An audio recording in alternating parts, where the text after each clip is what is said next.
भाजपला आता एकनाथ शिंदे नकोसे झालेले आहेत आणि हे काही कोणी वेगळं सांगायची गरज नाही, पण त्याच्या या अशा प्रकारे काटा काढण्याचा म्हणजे एकनाथ शिंदे यांचा काटा काढण्याची खेळी खरंच जर होत असेल तर ते निश्चित धक्कादायक आहे मित्रांनो.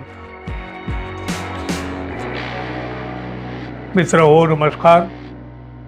उद्धव ठाकरे आणि राज ठाकरे हे हिंदीच्या विषयानं विजयी मेळाव्याच्या निमित्तानं आज एकत्र आले आणि मराठी माणसाच्या डोळ्यांचं अक्षरशः पारणं फिटलं. अहो, गेली 20 वर्ष मराठी माणूस ज्या संधीची वाट पाहत होता ते दृश्य आज त्याला याची देही याचं डोळा पाहायलाही मिळालं. अहो बघा, तसं बघायला गेलं तर गेल्या 2 महिन्यापासून ही 2च नावं चर्चेत आहेत की नाही. ठाकरे बंधूंची युती होण्याचा विषय राजकारणात देखील केंद्रस्थानी आहे.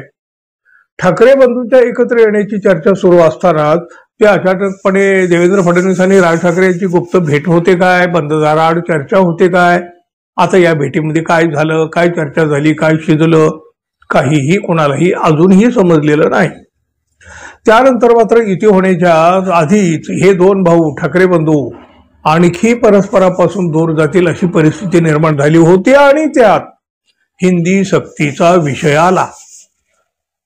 मराठी भाषा संकटात आली आणि दोन्ही ठाकरे एका आवाजामध्ये बोलू लागले. त्यांच्या आवाजानं आणि मराठी माणसाच्या रेट्यानं हिंदी सक्ती तूर्त तरी थंडावली.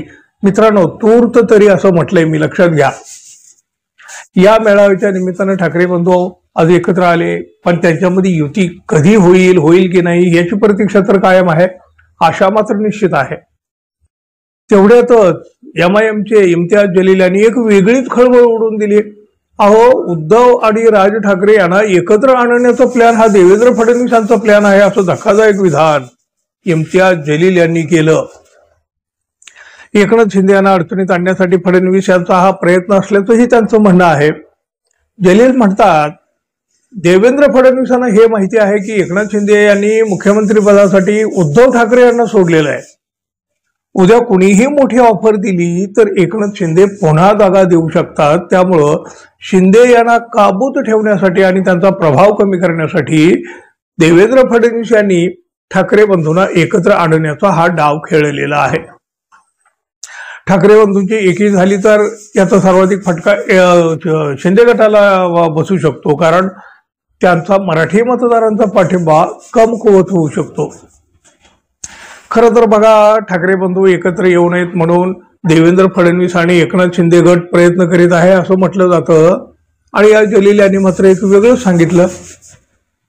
जलील यांच्या मतानुसार फडणवीस यांनी हा डाव शिंदे यांना कमकुवत करण्यासाठी आणि आगामी मुंबई महापालिका निवडणुकीमध्ये भाजपची ताकद वाढवण्यासाठी खेळलेला आहे. अहो, फडणवीस आहेत ते फडणवीस राजकारणासाठी कुठल्याही खेळी ते खेळू शकतात, इतिहासही तो आहे. हो म्हणजे, आणि ते खेळणार ना. हो, ते काही आपल्या मित्रपक्षांना मोठं करण्यासाठी राजकारण करीत आहेत काय. शिवाय एकनाथ शिंदे सोबत असताना सुद्धा बघा, त्यांनी अजित पवारांना आपल्या सोबत घेतलं. मग ही खेळी ही नुसती खेळी नव्हती, ही धूर्त खेळी होती. आणि त्यामध्ये बघा, गेल्या 4 महिन्यापासून सुरू असलेली एकनाथ शिंदे यांची नाराजी फडणवीस आणि भाजपला सुद्धा मान्य होत नाही. महायुतीमध्ये एकनाथ शिंदे यांचा प्रभाव कमी करण्याचा प्रयत्न तर मग सुरुवातीपासून केला जात आहे. एकनाथ शिंदे यांना अडचणीत आणण्यासाठी फडणवीस यांनी हिंदी सक्तीचा खेळ खेळला का, असा प्रश्न देखील आता विचारला जातो. या सगळ्या गोष्टीचा विचार केला तर जलील यांनी केलेला दावा सुसंगतही वाटू शकतो, पण जलील यांच्या दाव्याला काही आधार आहे की त्यांच्या कल्पनेचे खेळ आहेत असा प्रश्न देखील उपस्थित होतो. भाजपला आता एकनाथ शिंदे नकोसे झालेले आहेत आणि हे काही कोणी वेगळं सांगायची गरज नाही, पण त्याच्या या अशा प्रकारे काटा काढण्याचा म्हणजे एकनाथ शिंदे यांचा काटा काढण्याची खेळी खरंच जर होत असेल तर ते निश्चित धक्कादायक आहे मित्रांनो. पण बघा, तरीही एक प्रश्न उरतो, मोठी ऑफर आली की एकनाथ शिंदे कोणालाही दगा देऊ शकतात. हे जरी खरं म्हणायचं ठरवलं तरी आजच्या राजकीय परिस्थितीमध्ये तरी त्यांना मोठी ऑफर देण्याची क्षमता सध्या तरी कुठल्या पक्षामध्ये दिसत नाही. तसं तर बघा, राजकारणात काहीही होऊ शकतं, पण सध्याचं चित्र तर असं आहे. मग दगा देऊन ते जाणार कुठं एकनाथ शिंदे. एकनाथ शिंदे यांचा राजकारणातला प्रभाव कमी करण्यासाठी त्यांना आहे तिथंच पण दाबून ठेवण्यासाठी हा या खेळीचा उपयोग होऊ शकतो कदाचित। पण तरीही इम्तियाज जलील यांच्या या दाव्यात किती तथ्य आहे, किती सत्य आहे हे मात्र सांगता येत नाही। पण त्यांच्या या दाव्याने मात्र मोठी खळबळ उडून दिली हे मात्र नक्की। मित्रांनो, जलील यांनी केलेला हा दावा खरा असू शकेल काय? त्या दाव्यामध्ये काही दम असू शकेल काय? तुम्हाला काय वाटतं जरूर सांगा।